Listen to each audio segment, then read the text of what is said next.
আসসালামু আলাইকুম ভিউয়ার্স, চলে আসছে আরেকটি গুরুত্বপূর্ণ নিউজ নিয়ে। পাঠ করছে দ্য ডেইলি ক্যাম্পাস থেকে। 1 থেকে 16তম নিবন্ধন পরীক্ষায় উত্তীর্ণরা সুখবর পেতে পারেন।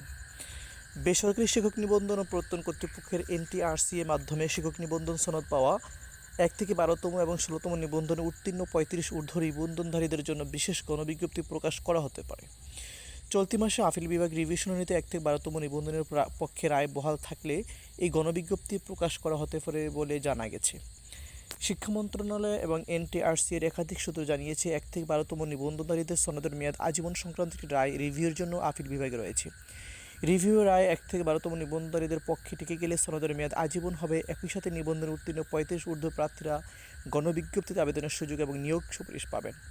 ফলে তখন বিশেষ গণবিজ্ঞপ্তি প্রকাশের মাধ্যমে তাদের নিয়োগ সুপারিশ করা হতে পারে। ওই সূত্র আরও জানায়, 1 থেকে 12তম নিবন্ধনের রিভিউ রায়ের জন্য অপেক্ষা করছে এনটিআরসি। রিভিউ রায় পাওয়ার পর 16তম 35 ঊর্ধ্ব এবং 1 থেকে 12তম নিবন্ধনীদের নিয়ে বিশেষ গণবিজ্ঞপ্তি প্রকাশের পরিকল্পনা রয়েছে সংস্থাটির। নাম অপ্রকাশিত রাখার শর্তে শিক্ষা মন্ত্রণালয়ের এক কর্মকর্তা জানান, 1 থেকে 12তম নিবন্ধনধারীরা রিট করেছিলেন। তাদের রিটের বিষয়টি এনটিআরসি রিভিউ আবেদন করেছিল। এখন বিষয়টি রিভিউর জন্য রয়েছে। রিভিউ রায় 1 থেকে 12তম নিবন্ধনধারীদের পক্ষে থাকলে তাদের নিয়োগ দিতে হবে, কেননা তখন সনদের মেয়াদ আজীবন হয়ে যাবে। তবে রিভিউ এনটিআরসির পক্ষে আসলে তখন আর বিশেষ গণবিজ্ঞপ্তি প্রকাশ করতে পারবে না এনটিআরসি।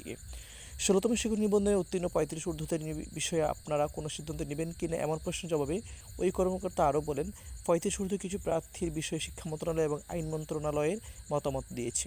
35 ঊর্ধ্ব প্রার্থীদের বয়স কখন থেকে গণনা করলে সুবিধা হবে সে বিষয়টি জানাতে এনটিআরসিকে চিঠি পাঠানো হয়েছে।